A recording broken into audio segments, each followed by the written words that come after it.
Mr. Mayor, I appreciate your being with us to walk us through what's going on in your community. First, let me walk through some of these numbers. Florida has now recorded more than 29,000 new infections. Nearly a quarter of the state's total of confirmed cases have taken place, have been reported in just the last week. A lot of these, as we heard today from that task force briefing, happening among some of those youngest Americans. A lot of people that flock to the beautiful weather and the beaches of Miami right now. How has your strategy changed in the course of the last week or so?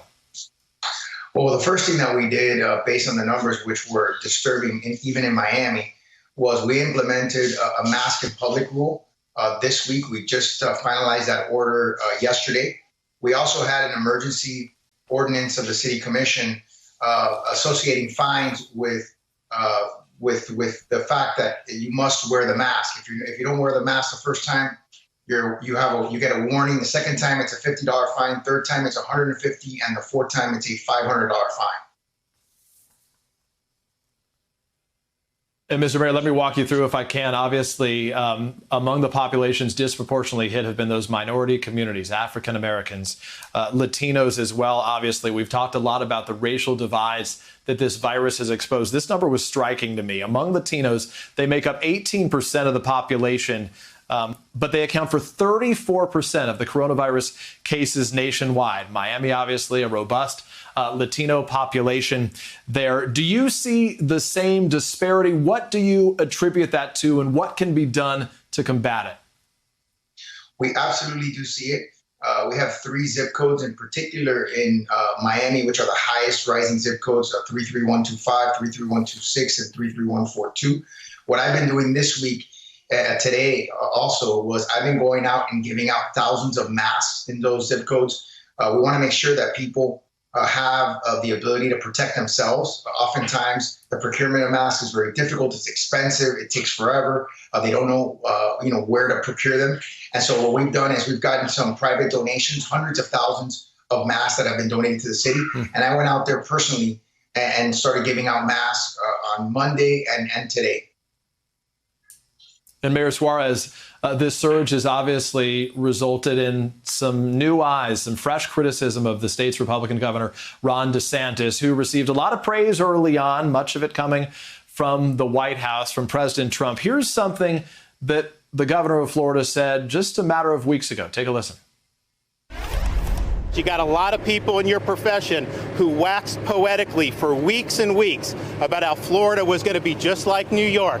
Wait 2 weeks, Florida's going to be next. Just like Italy, wait 2 weeks. Well, hell, we're 8 weeks away from that, and it hasn't happened. I was the #1 landing spot from tens of thousands of people leaving the #1 hot zone in the world to come to my state. So we've succeeded, and I think that people just don't want to recognize it because it challenges their narrative, it challenges their assumption, so they got to try to find a boogeyman. Maybe it's that there are black helicopters circling the Department of Health.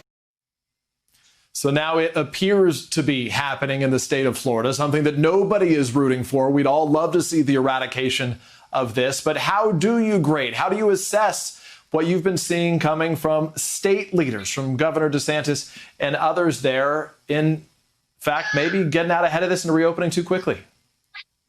Yeah, the city of Miami was a city that opened up the latest. In other words, the governor gave us the ability to open at our own pace, and every single metric that we looked at prior to opening showed that our cases had, reduced themselves to a very, very low level for 30 consecutive days, which is twice as long as the gating criteria, required. I think the problem that we're having is, as we open this, is the behavior. And I think that's why we are requiring masks in public. And people are just, when we allowed things to open, they just went out and pretended like this virus didn't exist.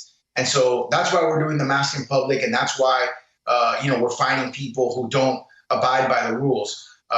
So I think the biggest issue right now is making sure that we can address behavior, that our residents understand that we're in this together. If we don't pull together, we're going to have major issues with our hospital capacity, and we're going to have major issues going forward.